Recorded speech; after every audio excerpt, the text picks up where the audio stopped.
Apply closest join was discussed in the Edit Toolbox video series.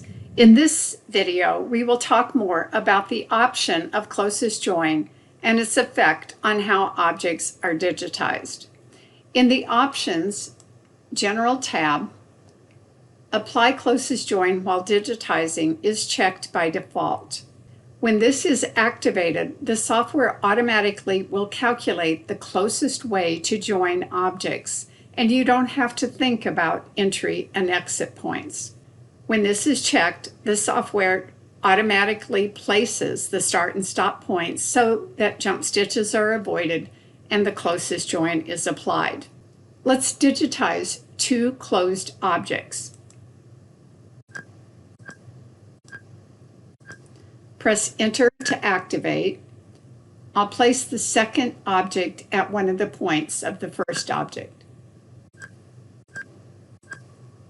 Press Escape, select the first object, and activate Reshape. You can see that the start point was placed where I began digitizing and ends where it joins the second object. If I press the Tab key, the second object begins where the two objects connect. Press Escape, open Options, and this time deactivate Apply Closest Join.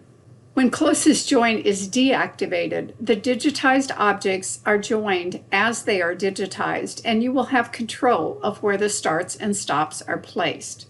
Objects will be joined from the exit point of the last digitized object to the entry point that you digitize for the new object. As you gain experience in digitizing, you may want more control over where the starts and stops are placed.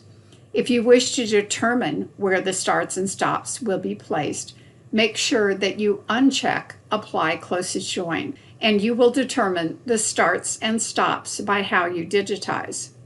Since this is a setting in Options, this change will be applied until you go back and change it in Options to the original setting or until you revert to the defaults of the software. So we're going to deactivate Closest Join and digitize basically these same shapes.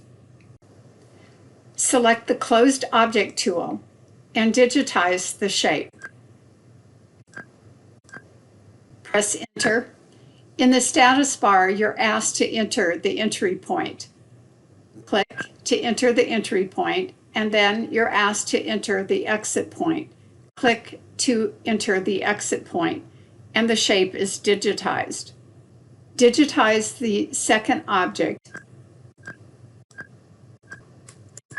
Once again, you're asked to enter the entry point and the exit point, and the object is generated. I'm going to switch to Design View to show jump stitches. I have changed the start and end needle position to the first and last stitch of the design to eliminate the jump from center out. You'll notice that when Apply Closest Join was activated, there are no jump stitches between these two objects, but when I digitize the points, there are jump stitches. It is important that if you do deactivate this control, you pay attention to where you place starts and stops. Let's go to Reshape Object to see where the starts and stops are. You can see the start point is exactly where I digitized it. The end point is exactly where I digitized it. And the same holds true with the second object. So again, it is important that you make sure that you know where to place the starts and stops to eliminate jump stitches. Press Escape, and remember now you can select objects and go to the Edit Toolbox and Apply Closest Join, and that jump stitch will go away. So you have a choice of what amount of control you want to have when it comes to digitizing starts and stops of objects.